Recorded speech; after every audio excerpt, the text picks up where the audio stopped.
안녕하세요. 건강 바르게 보기 건강바보TV입니다. 한국인의 사망 원인 1위를 차지하는 암, 그중에서도 사망률이 가장 높은 암으로 폐암이 자리 잡고 있는데요.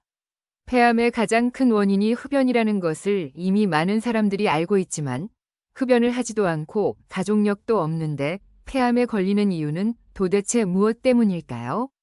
통계에 따르면 우리나라 여성의 경우 흡연율은 약 6%에 불과하지만 폐암 환자의 약 3만 명 중 1만 명 정도가 여성인 것으로 나타났습니다.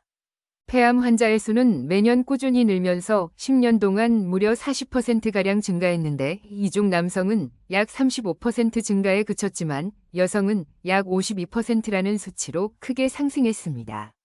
폐암은 흡연뿐만 아니라 대기오염이나 생활매연 등 수많은 원인이 존재하지만 우리 일상생활 곳곳에서 무심코 사용했던 이것이 폐에 심각한 질환을 일으키고 있었다고 하는데요. 이번 시간에는 우리의 일상생활 속에서 폐암을 일으키는 원인은 어떤 것이 있는지 함께 대해 알아보겠습니다. 첫 번째는 나프탈렌입니다. 악취를 제거하거나 벌레를 퇴치하기 위해 조약이라고도 불리는 나프탈렌을 다들 한 번쯤은 써보셨을 텐데요. 나프탈렌은 냄새는 독하지만 저렴한 가격에 효과가 좋아 화장실이나 옷장 등 다양한 장소에서 쓰여왔습니다. 그러나 지금껏 무심코 사용했던 나프탈렌이 사실은 우리 몸에 암을 유발하는 발암물질이었다고 하는데요. 나프탈렌은 원유 생산 과정에서 추출되는 물질로서 살충제나 방부제, 탈취제 등으로 다양하게 쓰여왔습니다. 나프탈렌은 고체에서 액체로 변하는 과정 없이 바로 기체로 변하는 승화성 물질이기 때문에 그 크기가 줄어드는 만큼 공기 중에 떠다니게 되는데 이때 사람이 숨을 쉬면서 호흡기를 통해 몸속으로 들어가거나 옷장에 두었던 옷에 나프탈렌 성분이 붙어 있다가 꺼내 입을 때 피부를 통해서도 흡수됩니다. 몸속으로 흡수된 나프탈렌 성분은 독으로 작용해 민감한 분들의 경우 눈이 가렵거나 호흡곤란, 재채기 등의 알레르기 반응을 보이며 장기간 노출될 경우 용혈성 빈혈, 기면증, 경련 등 다양한 증상이 나타나고 이보다 더 심할 경우 백내장이나 망막 손상, 말초신경염, 만성심부전증 등의 심각한 질환을 유발할 수 있습니다. 실제로 독일에서는 나프탈렌에 노출된 노동자들이 후도암이나 의암, 대장암, 종양 등의 심각한 질병이 발병된 사실이 보고된 바 있어 2002년부터 국제암연구소에서는 나프탈렌을 인체 발암 가능 물질로 지정하기도 했습니다. 이러한 유해성을 파악한 우리나라에서도 2013년에 나프탈렌을 특정 수질유해 물질로 분류하면서 최근에는 시장에서 완전히 퇴출시키겠다는 입장이지만 여전히 수많은 가정집을 비롯한 공중화장실에서는 빈번히 사용되고 있는 것이 사실입니다. 따라서 앞으로는 나프탈렌의 사용을 줄이면서 숯과 같은 천연 제품을 사용하는 것이 좋으며 나프탈렌과 함께 보관했던 물품이 있다면 바깥에서 최소 30분 이상 성분을 충분히 날린 뒤 사용하는 것이 좋겠습니다. 두 번째는 조리연기입니다. 가족력이 없으면서 흡연도 하지 않는 여성들이 최근 들어 각종 폐질환을 비롯한 암 진단을 받는 경우가 급증하고 있는데 이러한 문제를 전문가들은 주방에서 발생되는 조리유물 가장 큰 원인으로 지목하고 있습니다. 조리유미란 기름을 이용해 고온으로 조리하는 과정에서 발생되는 에어로졸 형태의 미세한 기름 입자를 말하는데 문제는 조리유미 단순한 기름 입자가 아닌 조리 중에 각종 재료가 타면서 발생되는 포르말데히드나 벤조필렌, 다환방향족 탄화수소 등 악명 높은 1급 발암 물질들이 원겨부터 공중에 떠다닌다는 것입니다. 조리유미 특히나 위험한 이유는 우리가 잘 알고 있는 미세먼지, 그보다 작은 초미세먼지, 그보다도 무려 25분의 1이나 작은 100나노미터 이하의 크기를 지니고 있기 때문에 더욱더 깊이 폐 속으로 들어가게 되고 물질들이 가진 넓은 표면력들로 인해 쉽게 폐포에 흡착하여 가지고 있던 발암성 물질들을 내뿜어 염증이나 암세포 등 각종 심각한 질병을 일으키게 됩니다. 이 때문에 2015년 국제암연구소에서는 조리유에 많이 노출될수록 폐암 위험이 증가한다고 발표하면서 이를 1급 발암물질로 지정하기도 했는데요. 국제학술지에 실린 중국의 한 연구 결과에서는 조리유미 폐암 발병 위험을 최대 3배 높일 수 있다는 결과를 발표했으며 대만의 한 연구에서도 환기가 제대로 되지 않는 환경에서는 폐암 발병 위험이 최대 22.7배나 높아진다는 결과가 나오기도 했습니다. 최근에 우리나라 학교 급식 노동자들이 열악한 학교 급식실의 작업 환경으로 인해 폐암 발생률이 일반인의 무려 35배에 달한다는 충격적인 사실이 밝혀짐과 동시에 그 원인 중 하나가 조리 과정에서 발생되는 죽음의 미세입자 조리듐이라는 사실도 함께 대두되기도 했습니다. 따라서 보다 건강한 조리 환경을 만들기 위해서는 반드시 주방 후드를 작동시켜야 하며 조리가 끝난 뒤에도 최소 5분에서 10분 이상 주방 후드를 틀어놓거나 창문 등을 열어서 실내에 남아있는 조리듐을 제거하는 것이 좋습니다. 또한 생선이나 고기 등을 구울 때는 뚜껑을 덮어두고 기름을 사용할 때는 발연점이 높은 식물성 오일을 사용하는 것이 조리듐을 줄이는 데 도움이 되겠습니다. 세 번째는 락스입니다. 강력한 세정 효과로 주방이나 욕실에서 자주 쓰이는 락스.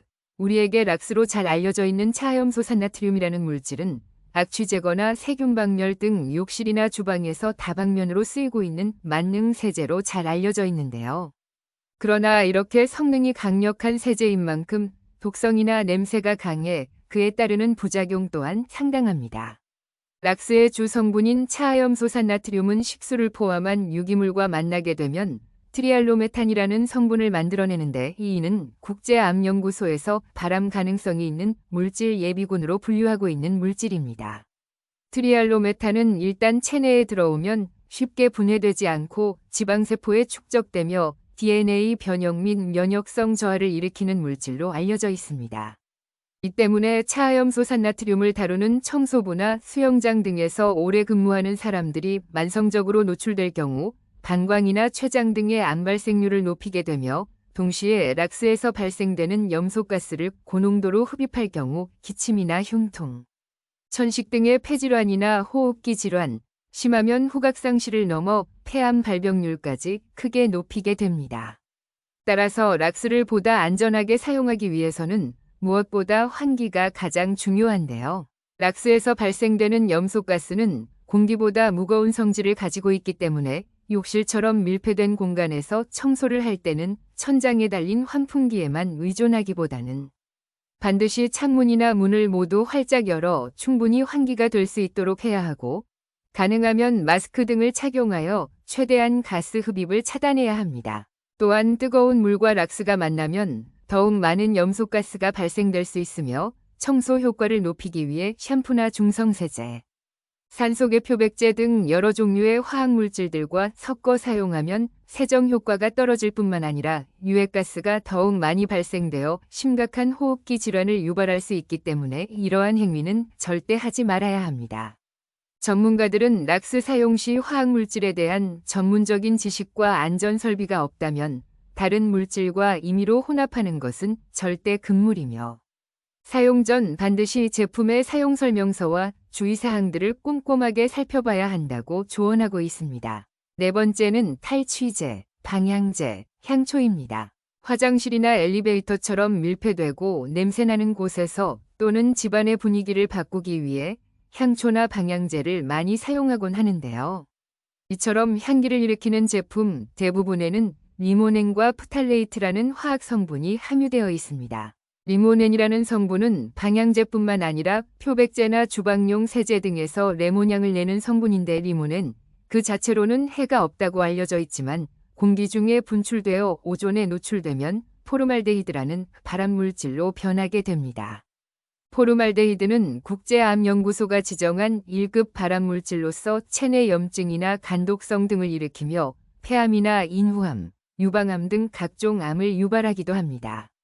또한 프탈레이트는 환경호르몬의 일종으로 공기 중에 향기가 오래 머물도록 돕는 역할을 하는데 입이나 호흡기 또는 피부를 통해 체내에 침투해서 내분비계 장애를 일으키며 동물 실험에 의하면 간이나 신장, 심장, 폐, 혈액 등의 암을 일으키는 것으로 보고되기도 했습니다. 아니나 다를까 최근에 환경부와 한국환경산업기술원이 신고 당시에는 안전기준에 적합했으나 실제로는 이를 위반한 제품 623개를 적발했는데 이 중 광택 코팅제, 방향제, 탈취제 등 5개 제품은 포르말데히드 안전기준을 무려 최대 16.7배나 초과한 것도 있었습니다. 전문가들은 향초를 켜놓게 되면 초가 연소되면서 실내의 일산화탄소 농도가 올라가 어지러움이나 두통, 메스꺼움 등의 증상을 유발할 수 있기 때문에 되도록 사용을 자제하고 악취가 발생했다면 그 원인을 찾아 없애도록 하며 향초나 방향제는 필요에 따라 일시적으로 사용하고 자주 창문 등을 열어 환기를 시키는 것이 좋다고 합니다. 지금까지 일상에서 흔히 접할 수 있는 물건들 중 폐암을 일으킬 수 있는 물질들에 대해 함께 알아보았습니다. 오늘 영상도 도움되셨다면 좋아요와 구독 부탁드리고 주위 가족들과 소중한 분들께 공유 부탁드립니다. 감사합니다.